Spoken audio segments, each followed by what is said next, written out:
Okay, so good morning. Today's daf is Gittin daf Tesvav. We are near the bottom of Yudalad Amabet, and let me share my screen.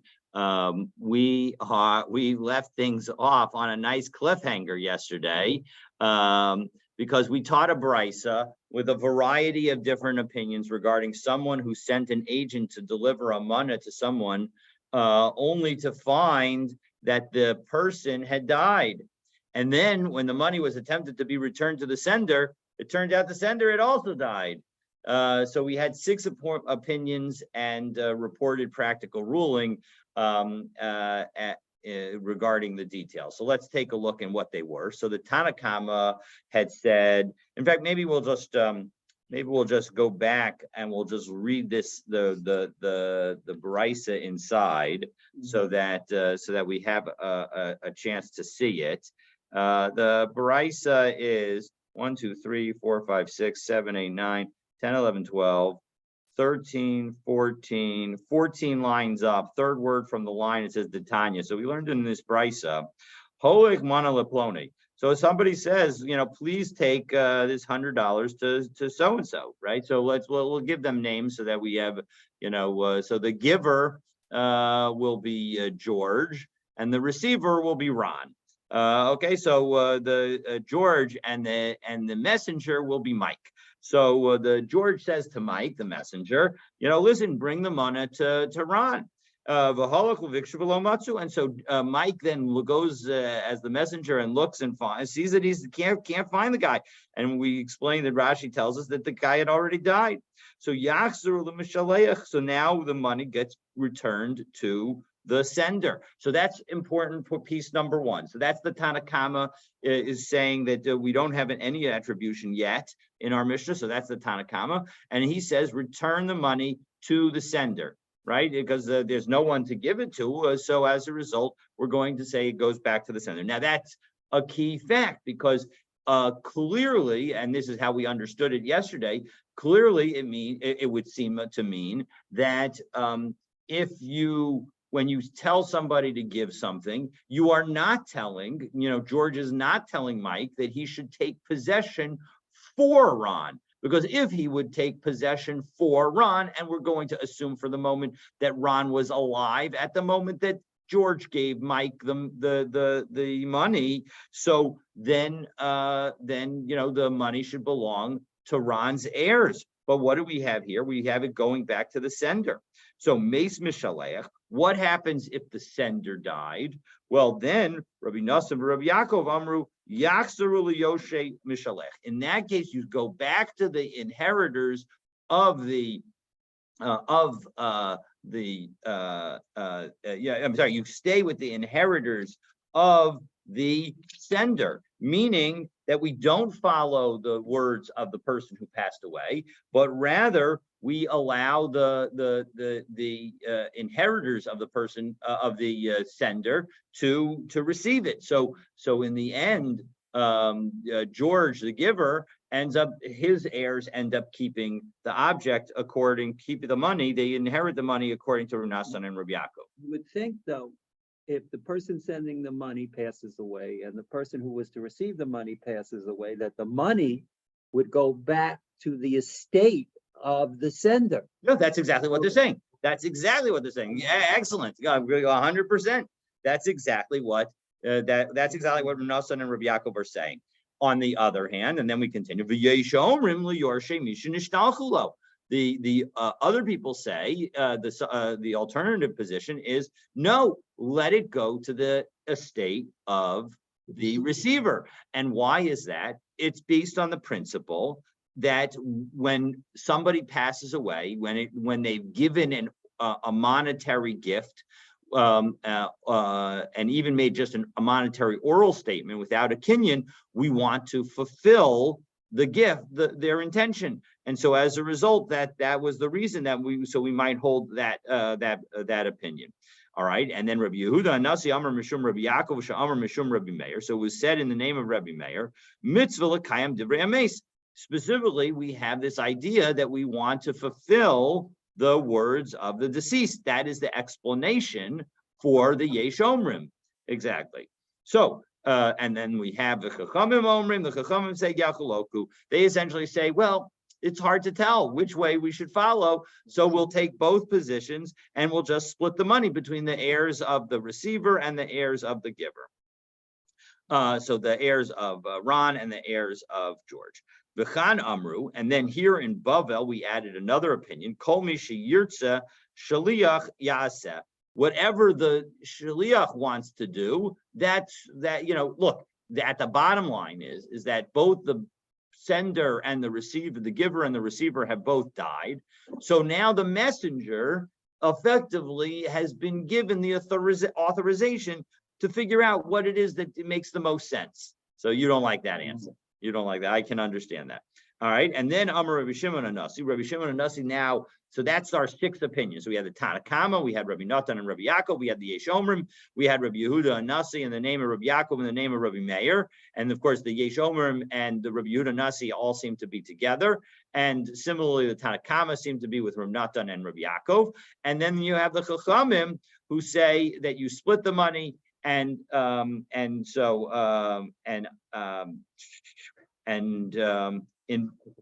what? Yeah, it has a nice chart there. Exactly, nice chart on the bottom of 14b4 in the art scroll, in the Schottenstein, Schottenstein art scroll, Maseches Gittin, volume 1.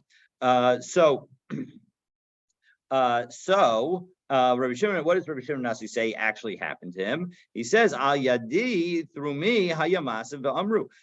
I was one of these messengers. I got stuck as the middle guy. And what did they tell me to do? They told me to go back to the sender's heirs. So very much exactly what Rabbi Natan and Rabbi Yaakov had suggested to do. So those were the different opinions. And what we said is, hey, let's consider that maybe the Yesh Omrim believes that asking someone to take something to someone is like asking the person to acquire it for someone.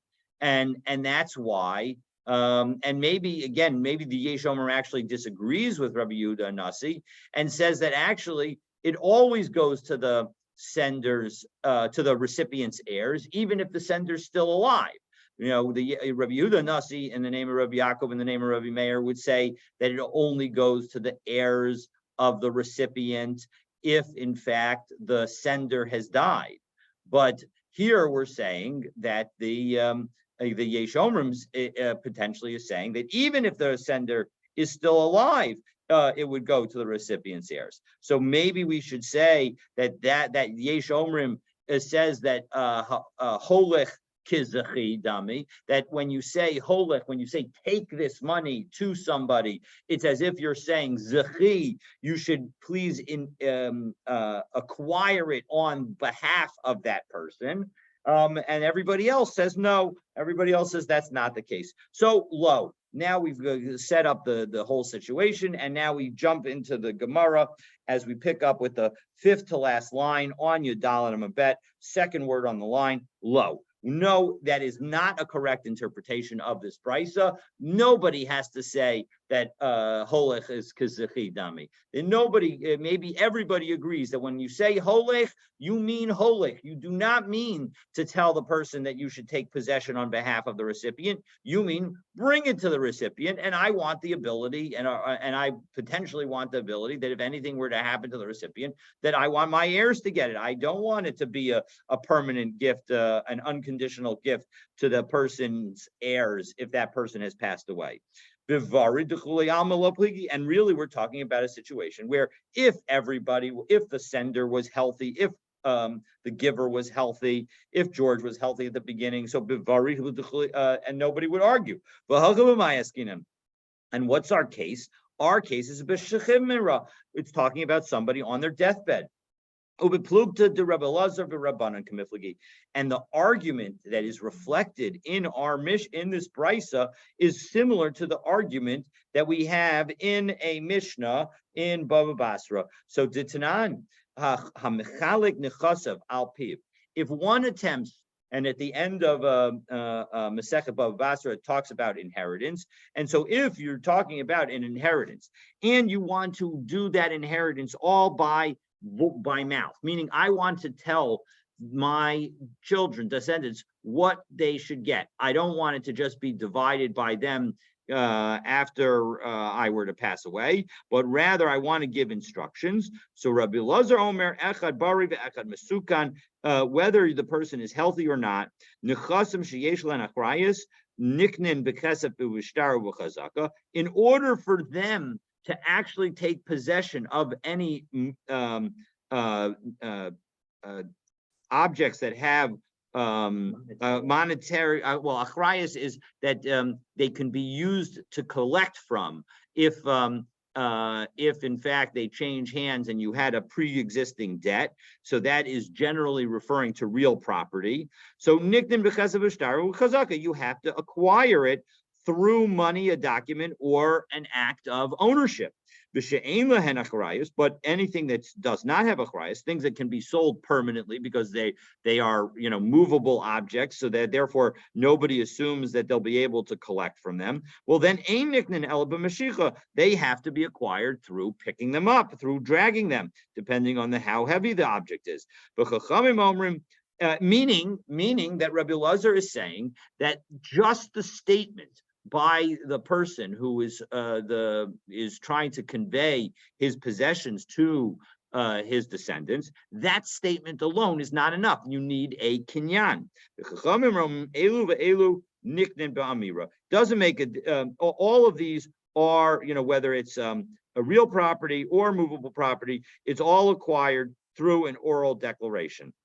Okay, Amrulo. So they said, the rabbi said to Rabbi Elazar, well, what about this story which shows that an oral declaration works? Because Masa be'iman shel b'nei Rochel. So there was the mother of the sons of Rochel, Shahaisa Cholava Amra. She was ill, and she said, Tinasein kivenasi leviti. Give my kivena, this is defined here as a brooch, to my daughter. Vihi b'shnei masar mana, and it was worth 12 mana. Umesa, and then she died. Vikimu chachamim es dvareha, and then the rabbis did what she said, and she gave the daughter the brooch based only on the oral declaration and not having any kind of kinyan associated with it. So Amar Lahem. So Rabbi Elazar said to the rabbis, he said, "Bnei Rochel tikbarei mimam." The sons of Rochel, their mother should bury them. Why is that? Because what he's saying is, and Rashi explains this end of the first line of Rashi, tikbarei mimim klalahi. This is some kind of curse. This is a curse on them. Kilomer lo ya'alu alev. It shouldn't even occur to you. V'lo yizachru b'bayit b'beit hamidrash, and it should that this should be raised in the Beit Midrash l'raya as some kind of proof. L'fisha rishayim hayu, they were wicked people. Shahayim mekayim kotzim b'kerem, because they you would maintain thorns in their vineyard. And Rabbi Elazar kolayim ninhu, and according to Rabbi Elazar, even though the thorns are not a food-based product, he holds that any kind of other growth in a vineyard is problematic.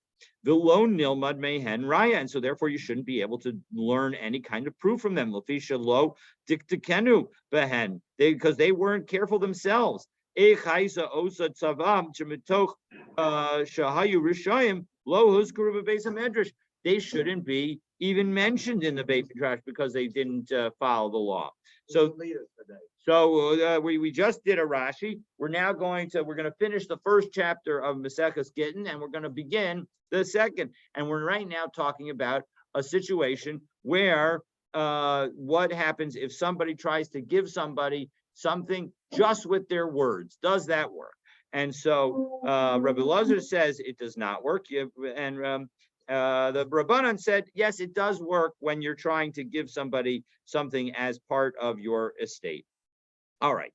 So, and now now that we have this machlokas between Rabbi Elazar and the Chachamim, so we can now explain our baraisa that's still on the on the screen of the 6 different opinions. So now we're going to go through each of the opinions.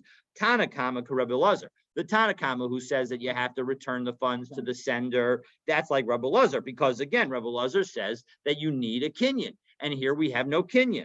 So Rabbi Nosson, Rabbi Yaakov, Nami, Rabbi Elazar, and similarly Rabbi Nassan and Rabbi Yaakov, who say that it would even go to that if the sender dies, if the giver dies, and it goes goes to the giver's heirs, as you pointed out, it goes to the sender's estate. So as that's also like Rabbi Elazar.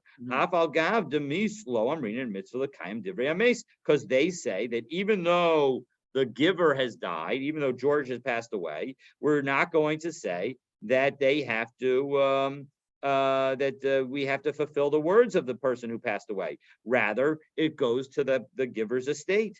The Yesh Omrim Kirabanan, whereas the Yesh Omrim are like the rabbis, because they say that who does it go to? It goes to the estate of the recipient. And the reason that it goes to the estate of the recipient is because when you make the statement, that's enough. That's enough for an acquisition. Rabbi Yehuda Hanasi, Shamar Mishum Rabbi Meir Rabbi Elazar. And now what about Rabbi Yehuda Hanasi? Well, they say that you follow Rabbi Elazar as well. Again, because there's no not necessarily any acquisition. However, however, they say that if in fact the giver has died, if George has passed away, well, then we also have a principle of when the person has deceased, we want to try and fulfill their words. So we have a double level machlokus. We have a machlokus about whether or not words are sufficient alone to make an acquisition, and we have a machlokus about whether or not when somebody passes away, do we have an obligation to fulfill that person's words? The Chachamim say that we split it because misafkalu, there's a sveka, they are unsure. V'chan amru, and in Babel they explain shuda adif. It's the best is to leave it in the discretion of the messenger, of Mike the messenger.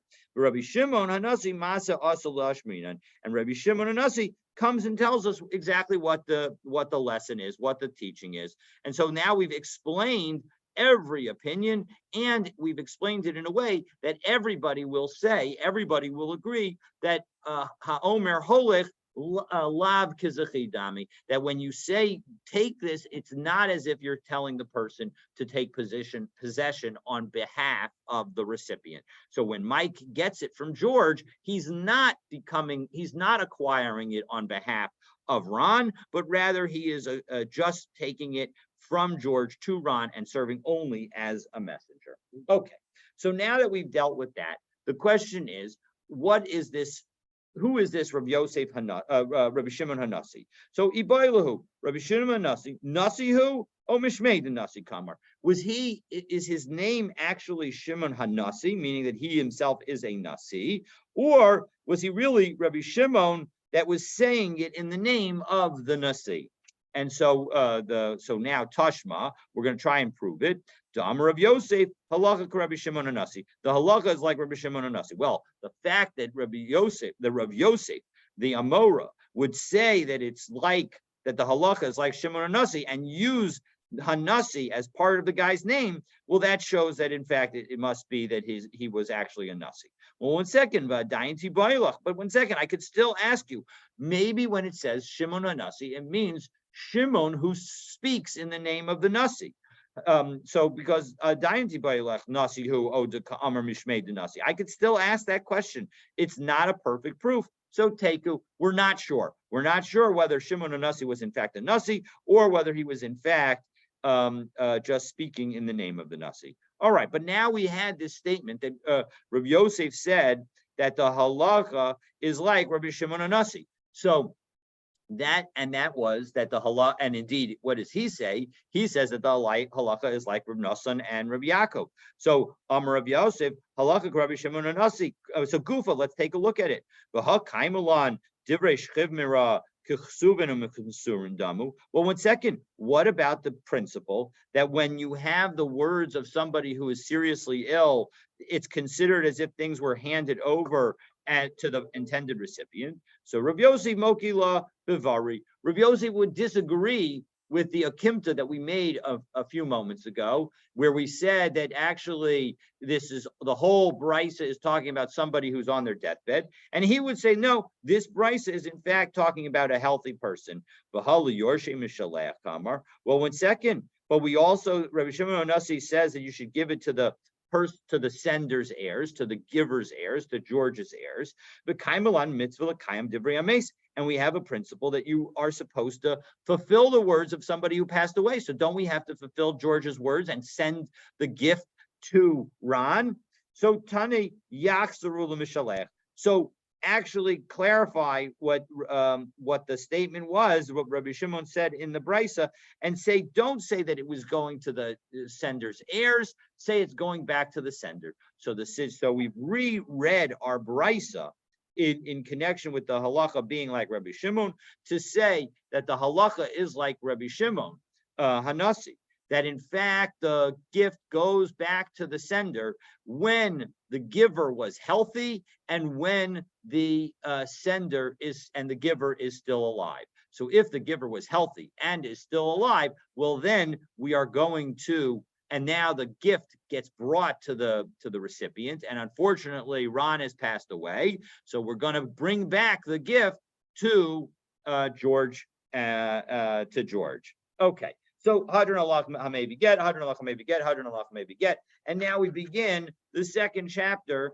of Maseches Gittin, and we begin the second chapter similar to the way we began the first chapter, talking about the concept of b'fanei nechtav u'b'fanei nechtam, that it was written in front of me and it was signed in front of me. And now the question is what happens if the person doesn't make the right statement? The person's supposed to say both of those things.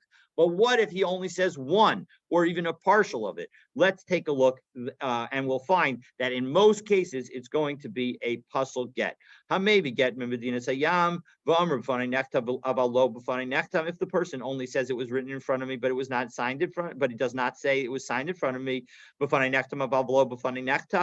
he says that it was signed in front of me, but it was not written in front of me, or if he says it was all written in front of me, but and I only saw one of the two signatures because it was only partially signed in front of me, or it was all signed in front of me, but only partially written in front of me, and we'll discuss in the Gemara which part was written. Puzzle. On all of those cases, the get is puzzle. If one person says it was written in front of me, and another person says it was signed in front of me, puzzle. Meaning you can't do it in a team. And Rashi explains, Echad Omer b'fanei nechtam, Echad Omer b'fanei nechtam puzzle, right? So Rashi explains, if the messenger was only one of the two people, well, then it's obvious. And the other one was not also an agent, so behave in his bringing it. Mishum haki puzzle. The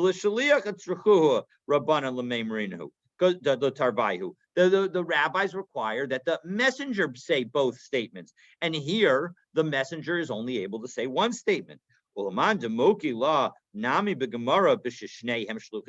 according to the version in the Gemara that says actually both of these guys were the messengers, and so as a result you have two people serving as the messenger, one who watched the writing and one who watched the signing, excuse me. And so as a result, you might think, oh, that should be sufficient. The answer is no. Afilu hachi pasol. Kevan dechad hu deika achasim chasima, because only one is on the signing. V'ihu lo masahid aksiva, and he's unable to testify about the writing. And so as a result, what was one of the concerns that we had, and that we required both statements that we had in the very beginning of Maseches Gittin 2 weeks ago? We said that the reason that you need to make both statements is asila chalufe b'vikiyum shtaros the alma. We're concerned that if we allow the person to just say that it was signed in front of them, that people will confuse that statement with the confirmation of any other types of contract. And if I give you a contract that says I owe you some money, in order for you to confirm that contract, you need to have two witnesses confirm the signatures of the witnesses on the document. And here it's just the messenger working. And so we might get confused and think that in an order that on not just in a get contract, which is where the rabbis have allowed this, but even in a regular contract, we're going to allow one witness to verify both signatures. And we say that is not the case. And so be'ed echad, we will think that one witness could potentially confirm regular contracts, and we don't want that to happen. And so as a result, we need one witness, according to the Tanna Kama, to say that I both saw it written and I saw it signed.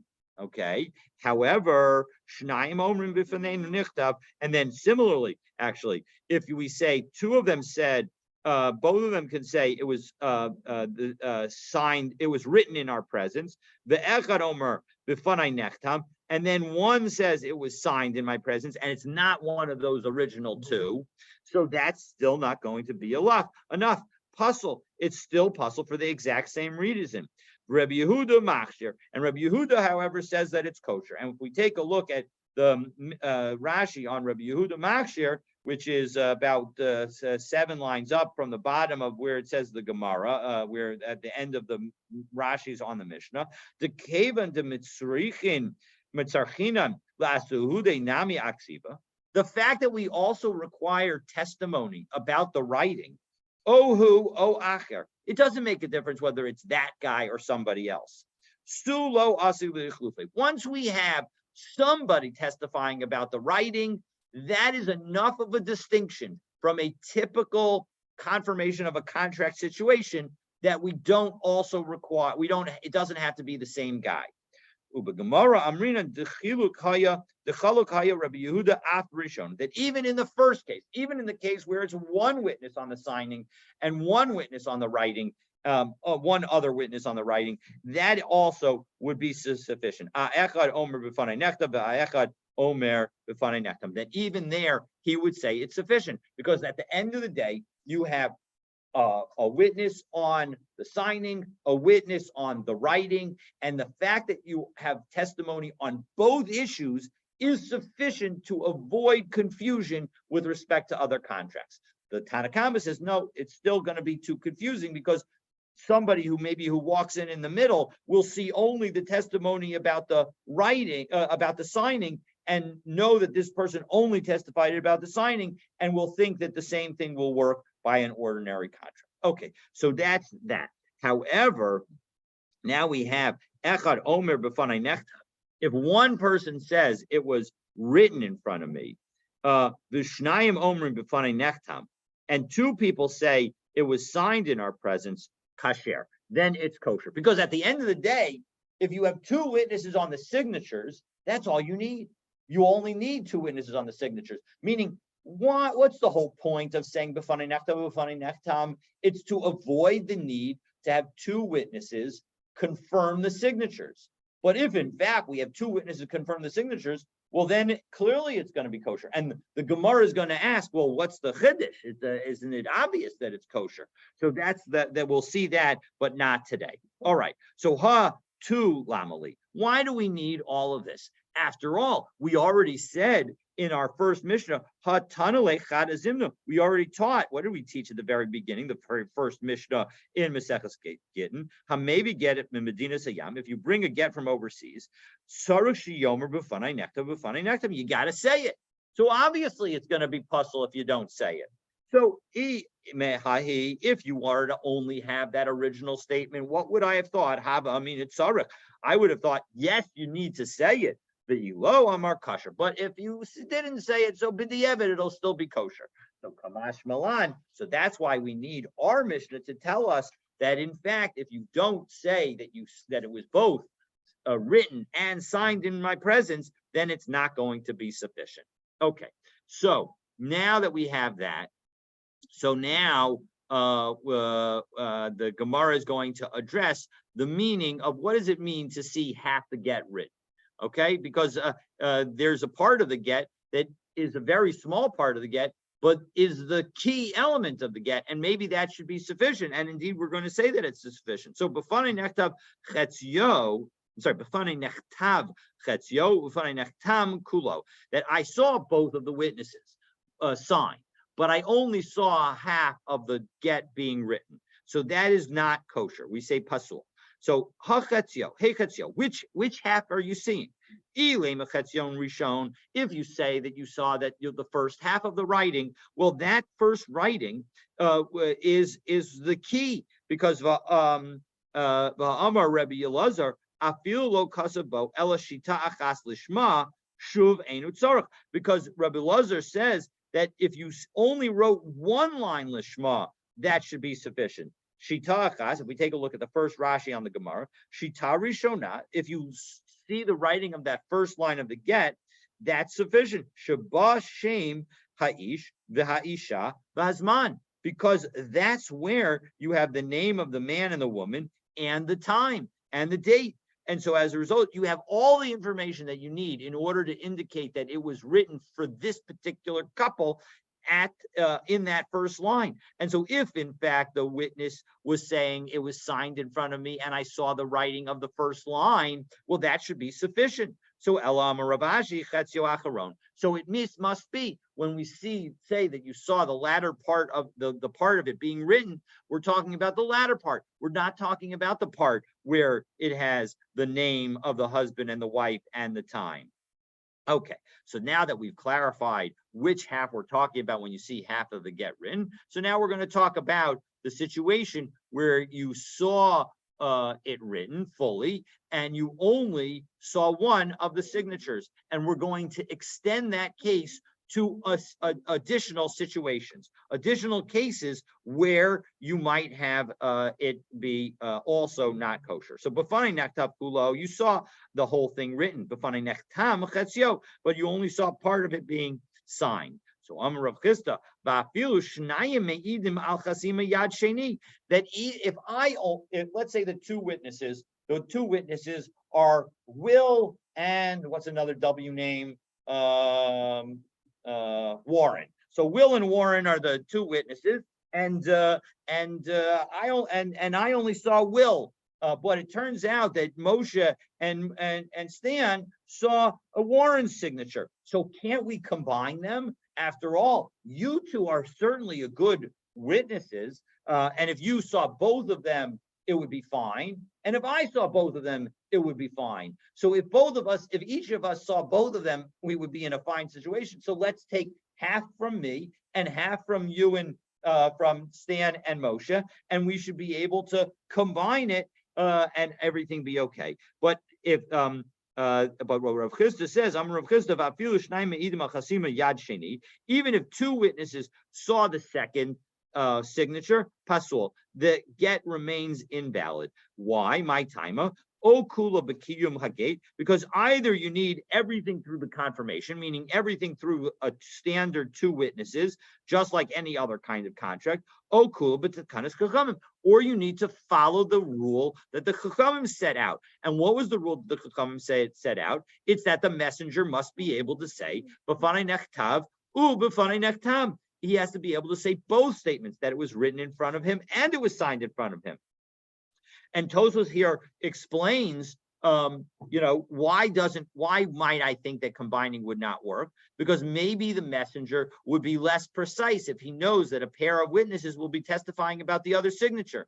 So, and then Rava, we're going to see, is not concerned about. So Maskiv lo Rava. Rava asked the question, Mi ika miti te'ilu amar chad kasher hashta de'ika trei pasul. Could there be something where one witness could be valid, but two witnesses would be invalid? Of course not. So as a result, Ela Amarava, as we turn to Ted Bava Mabet, Afilu hu va'acher me'idin al chasimas yad sheni pasul. Now, so I'm the messenger, and I testify that I saw William sign, but I didn't see Warren sign. However, I'm a good friend of Warren, and Stan and I both know Warren's signature, and the two of us testify that that is definitely Warren's signature.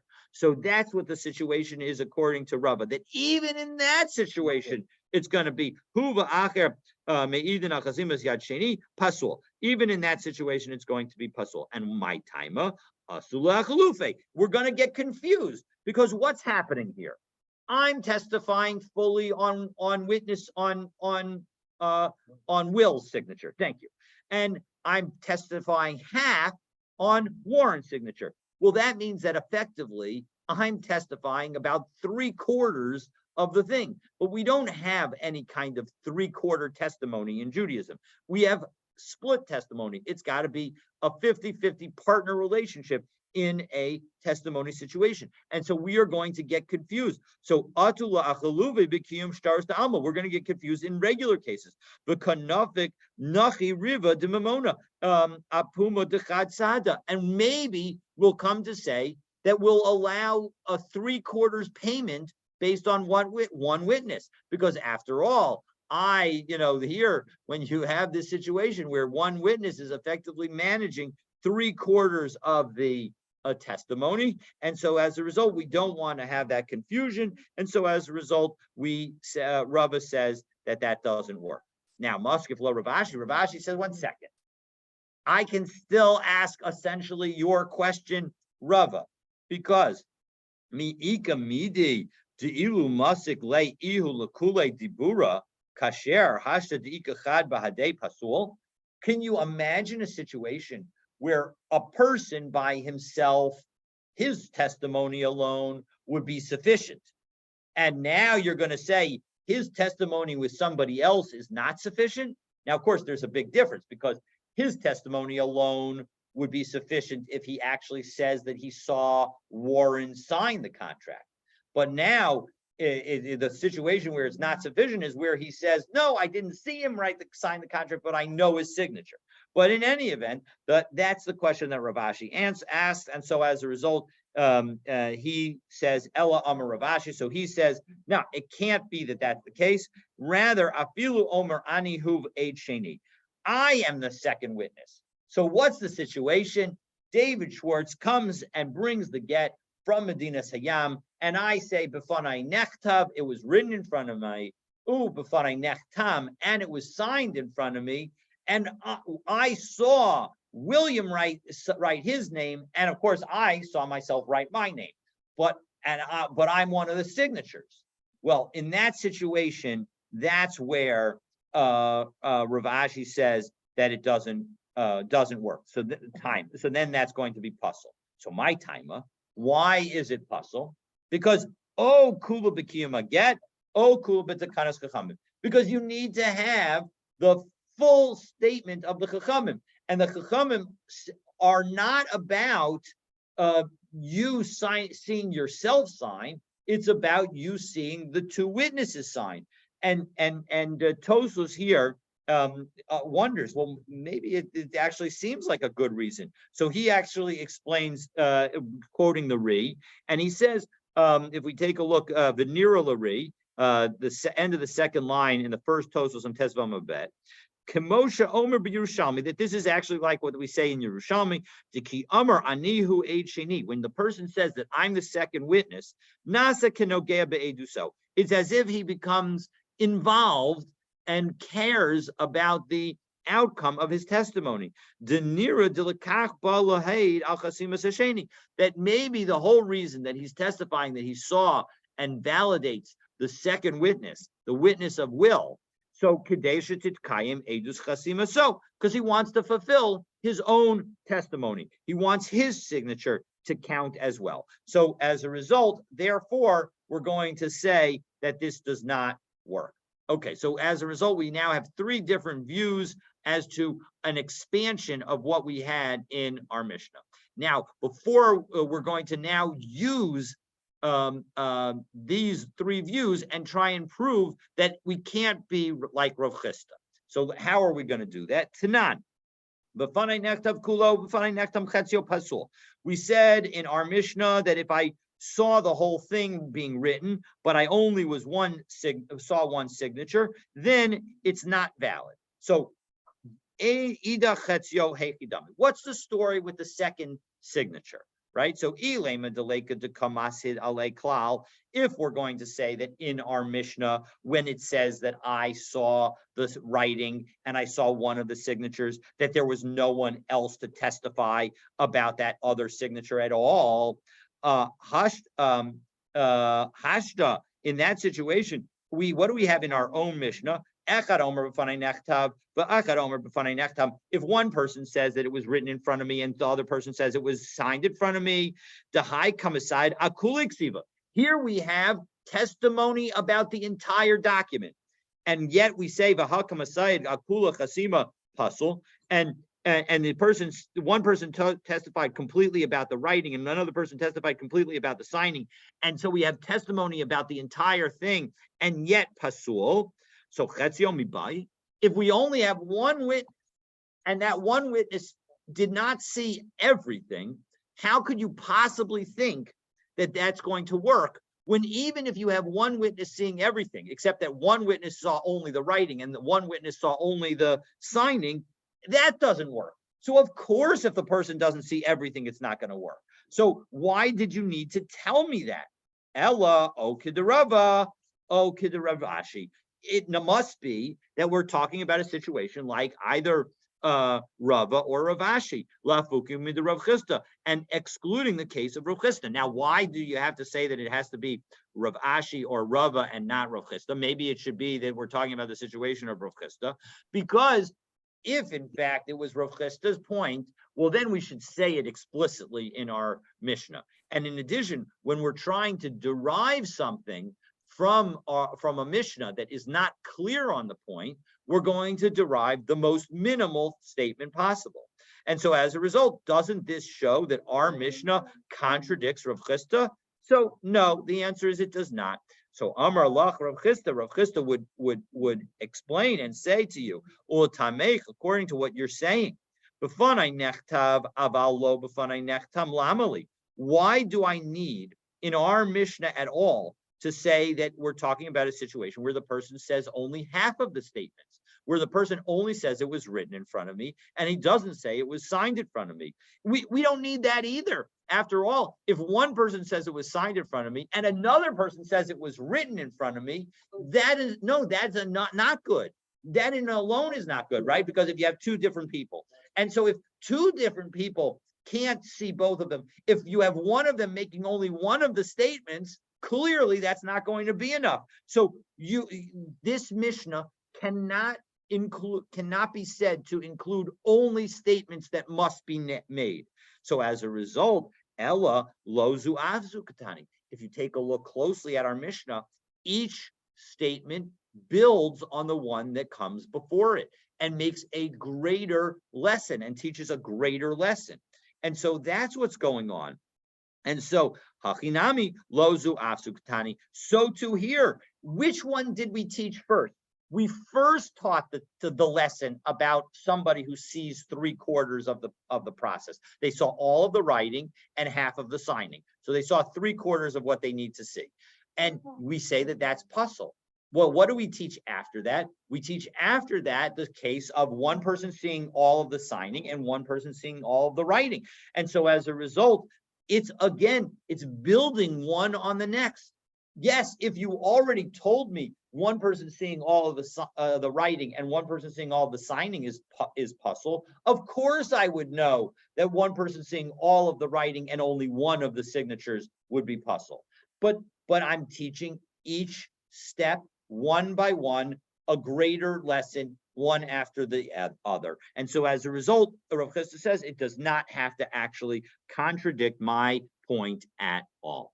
Okay, so now the Gemara looks at other situations where two different approaches are taken to accomplish a single goal, specifically the creation now of a 10 tafach wall to enclose a private domain for Shabbat. So Amar Rav Chisda. Rav Chisda, of course, is the one who says, that the whole point of his statement was, right, that you needed either completely the kula b'kiyama get, either complete confirmation of the get with two witnesses, kula b'tekanas chachamim, or fully the two decree, to fulfill it with the decree of the rabbis, which was that you have to say b'fanai nechtav u'b'fanai nechtam, that it was written and signed in front of me. So too here, we're going to see he makes a similar kind of statement. Gidud chamisha u'mechitza chamisha. If you have an embankment that's 5 tefachim high, and you add to it a wall that's 5 tefachim high, ein mitzdarfin, they do not combine, because he believes that you need one or the other. Ad sheyehi o kula mechitza o kula megidud. You need 10 tefachim of embankment, or you need 10 tefachim of wall. It's not enough to have both, to have them two combined. So Darish Maremer, however, says gidud chamisha mechitza chamisha chamisha hey. So mitzdarfin, he says no, actually it can combine. The hilchasa mitzdarfin, and the halacha is not in fact like Rav Chisda, it's like Maremer, that in fact they do combine. Okay, so now we're going to deal with another case. So that was one case of combining. So we're going to deal and begin another case of combining, and we're going to try and figure out what it is, and we'll be mostly done with figuring out what it is, and then we'll be done with today's daf. So, boy, Ilfa wanted to know, Yadayim Tahoros L'Chatzayin, if I were to do some kind of half purification of my hands, is it tahorot? Are they tahorot? Oh, ain't Tahoros L'Chatzayin. Or can I not do that process in half of a measure? So what does it mean, half of a measure? So we're going to have at least 4 different efforts, and we're going to see 4 different efforts today, and let's see how they go. So, Hechidami, what's the case? If you say that we're talking about a situation where Stan and I put our hands out and somebody pours over our hands a revius of water, V'hatnan, we have a specific rule. You can use a revius of water to wash one person's hands or even 2 people's hands. So that's clearly sufficient. So if that was what he's talking about, can't be, because we have a Mishnah that specifically says that. So it's too obvious the answer for that to be Ilfa's question. Well, maybe it's talking about where he washes each of his hands separately. Well, that can't be either. If you purify one hand by washing it, and the second hand by dipping it into some kind of mikvah-like water, yadav tahoros, that's sufficient to purify your hands. Now, I will just pause for a moment to remind us that there's an important principle here, that from a biblical perspective, your entire body is either tameh or tahor. There's no concept of having hands that are tameh and the rest of your body is tahor, or hands that are tahor and the rest of your body is tameh. However, based on a variety of reasons, the rabbis established that this concept that maybe your hands could be tameh, even though you might, or were concerned about it, even though you might be, your body is tahor, and therefore required certain washings of hands. And that washing of hands is the basis that we do the washing of hands before we eat bread and when we wake up in the morning. So I'll just note that as an aside. But in any event, the point is that here we're dealing a situation where the 2 hands are purified separately, because one is purified through pouring water over it, and the other is purified through dipping it into a mikvah. So clearly, that can't be what Ilfa's asking about. Maybe we're talking about where he washes each hand one half at a time. Well, 1 second.